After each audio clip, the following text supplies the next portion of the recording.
Charlie here is right now the only child in the house, but he's going to be joined by a human child, or maybe here in a couple weeks. And so in this special dog training video, we're going to go over a number of tricks and tips that you can use to introduce the dog to to your child in a positive way the first time. Now Charlie's a different case than most dogs. He actually has an aversion to little kids. Probably wasn't around a lot of little kids, which is why it's so important if you have little kids in your life and you have a puppy, that you want to get that puppy around a lot of little kids so it becomes normal for them. So let me see, I'm going to go through a litany of some of the tips and tricks first. Then I'm going to show you a technique with this towel, some scent training that we can do. When we have a baby, we have a lot of lotions that we use. There's butt paste, which I think is a funny name, but all sorts of different stuff. Mothers who are pregnant a lot of times will rub peanut oil and stuff to make sure they have stretch marks. There's a lot of scents in those that cause dogs to be very interested in them. Poopy diapers also have a scent. So what we want to do is get the dog used to these scents before the arrival of the baby. I talked about off camera about kind of recreating situations and helping the dog practice them at lower level intensity with less of all the elements, and practicing one little element at a time and another one, and gradually add them in, and then we finally get back to the real deal. So for the scent thing, what you want to do is after your baby shower, get all the lotions, and every day pull out one lotion and just put a little bit on your forearm. It'd be helpful if mom and dad both do this. So this way the dog smells these things without the presence of a new arrival of a baby, and they get comfortable with that smell. So I would grab all the lotions and stuff that you got for it, and each day use a different one. And do this, we're about 6 weeks away from the baby arriving, so this way we get the dog used to smelling all the smells. So when the baby comes in, the smells are not different. Scent is the most dominant sense for dogs, and so getting the dog comfortable with that will go a long ways towards helping. We have a nursery upstairs. I asked the guardians if they'd been practicing, if they had all their stuff set up. She goes, oh yeah, we've been practicing having the dog in there. I recommend not allowing the dog in the nursery because we want the dog to be comfortable. If the mother is breastfeeding or she's changing poopy diapers, she just wants a little bit of time, we want the dog to be able to give some space. We can always call the dog in, but just like hiring someone, it's easier to hire someone and pay them $10 and say, oh, I screwed up, I was supposed to pay you $20. But if I do that the other way around, it's always resentment, and even if the person's getting paid more. So for dogs, we want them to start out not being allowed in that room. So if you haven't redone your room, as soon as you paint it, make it off limits. Now you can close the door, that keeps the dog out of there, but it doesn't teach the dog to do it. So this is what I like the guardians to do, is go up there at times and spend some time in there every day with the dog outside of the room. We're going to use the third escalating consequence that I went over, moving towards him. It's basically the same thing we did with a kennel, but with the doorway of that room. So we're in the room, the dog can lay down, I can see right outside the invisible boundary, and I'm practicing not going inside. And you know, sometimes pulling out those creams and other stuff that with a strong scent can help him, but this way he has practice by the time the baby comes and you have poopy diapers or stuff in there, he's accustomed to not going in there. Let me see, I have a dog, I'll probably link it on, probably underneath this or above this. I've written a couple of dog behavior columns specifically on introducing babies to dogs. So I'll probably have that link because I'm not going to pull out everything in my brain, but I'm going to try to cover some of the highlights here.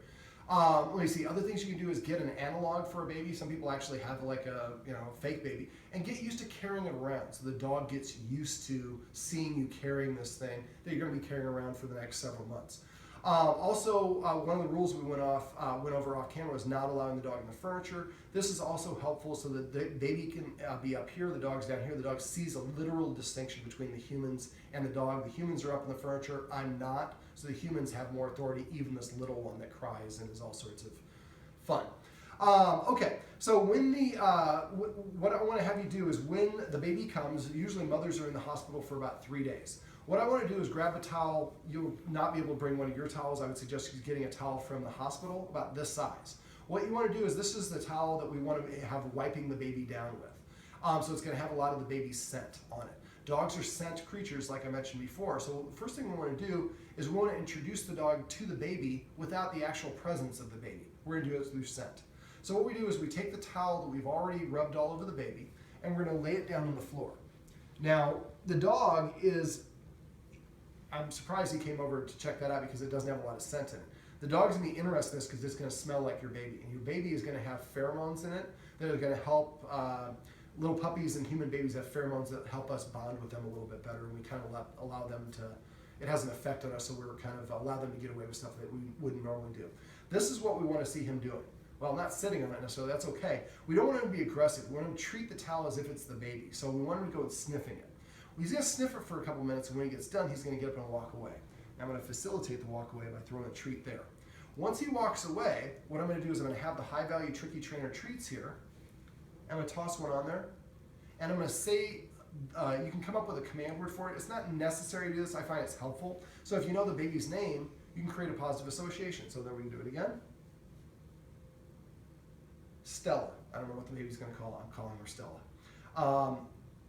So you see he's now sniffing around. Now, when he gets the treat, his olfactory, he's getting a scent of the baby being wafted into his nose. Like the counter conditioning exercise we just did a couple minutes ago for the doorbell, we're going to associate the scent with the presence of these delicious treats. So if we do this, I'd like to have the family doing this. This is probably going to be your job. Dad will be home. So about 5 times a day for those 3 days after the baby's born, before the baby comes home. So this, and once we're done with this, we're going to pick up the towel. I would probably put it in a Ziploc bag and zip it so it's going to retain as much as the baby's smell. And don't just do it in here. Do it in a bunch of different places that the baby's going to be hanging out in. Do not do it in the nursery. And don't do it in his kennel or something like that. But we want to do it here on the couch, on the chair, on the different, well, not on the couch because he's not allowed to get on the furniture, but in different parts of the house so he's used to smelling it. And again, now we're creating a positive association. This is kind of a little microcosm of what I did when I met my puppy. I mowed the lawn and take a hot hand towel like that and wipe the sweat off, put it in a Ziploc bag, mailed it to her. She dropped treats on it the same way I'm showing you here. By the time I went to pick up my puppy, he came straight up to me and he knew exactly who I was, even though we had just met for the first time because he recognized my scent. It's a dominant sense for dogs, like I've said, and now we're creating a positive association with it. And again, do this about 3 to 5 times a day, every day. I would probably give about 8 to 12 treats and just toss them on there, let him go and get them. Well, this one bounced off, so we'll put it right over there and just say the baby's name. So this way, when they hear the baby's name, it has a positive association. The smell of the baby has an association. We've allowed the dog to meet the baby in a nice, safe environment where the parents aren't worried about it because it's not an actual baby. Now, other things we can do to put him in a position to succeed. There's an expression that a tired dog is a happy one.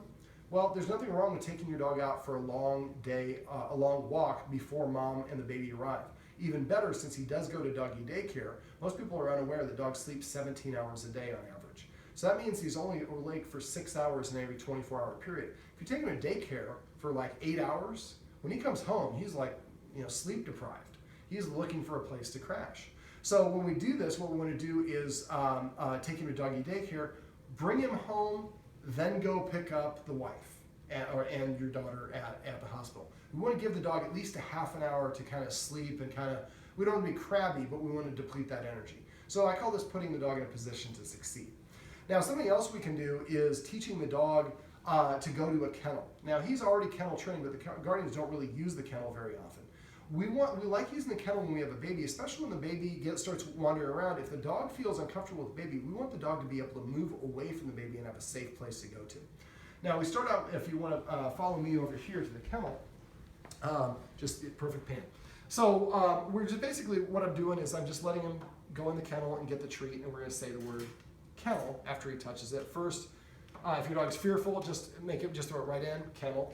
And eventually, you saw he went in there without any hesitation. That means the guardians here have done a good job with the kennel. He doesn't have a negative association with it. Don't ever use the kennel as a punishment zone. This should be the dog's apartment. This is where I go when the baby or there's too much stuff going on. I can't deal with it. I go to my safe place. This is the safe place. Now, first what we do is we just get him used to going in, and we do this before the baby comes like we are now, kennel. After a while, what we're going to do, when the baby starts moving around, this is a little trick that I mentioned I wanted to make sure that I did afterwards. Now we have a little covey in here. Now the baby can go right up here and walk, when the baby can walk or can crawl right in here. So dog is a lot skinnier than the baby is and a lot more dexterous, if that's a word. So what I would do is take the kennel, turn it around backwards. Now this one, that's a very fast spider. But this one, the door is opening this way. I'd probably want it, this opening is fine. What I'm going to do is put it about like here. So the dog can go in this little kennel and he has the ability to turn around and come back and get into the kennel. But the baby doesn't have the ability to follow him in. So it's a safe place for the baby. Now, if you have a plastic kennel, it's a little bit more protection than this one. The baby can come stick their fingers through, and if you have a dog that nips, that could be a bad situation. So you can get like plexiglass. I put it on the outside, drill holes in it, and take a zip tie here, here, here, here. So you anchor it so the baby can't actually stick their fingers in there, but you can still see and the dog can see in and out, so it doesn't have wonder what's going on. But this way, it's a nice safe place for the dog to go into, and the baby can't get to him. The dog feels safe, and I can remove myself. Never punish your dog for moving away, and that's actually something you want to do. So if the dog, let's say that I'm here with the dog and mom is right here and the baby's crying, what I might want to do is go like this and toss a treat to the side and say away. Then he comes back and the baby starts crying again. Don't pinch the baby to make it cry. It'll do that on its own plenty. Then this time I'm going to toss the treat that way and say away or distance, whatever the word is that you want to incorporate. So what we do is we're next to the baby and we're tossing the treat in all sorts of different directions away from us, and we're assigning a command word of away. Now, we just went through teaching the dog to go to a dog bed on command. We could use that if we have a directive that we've already instilled and teach the dog. But one of the things we want to do is teach the dog that it's good to walk away from the baby. Dogs have something called a fight or flight response. When there's something bad that's happening, they either want to run and attack it or run away from it. A lot of times they want to run away from it, and we prevent them from doing that being on the leash, and that's why some dogs have leash aggression. We want the dog to feel comfortable, so if the baby is crawling towards me, instead of baring my teeth or nipping, I get up and I walk away.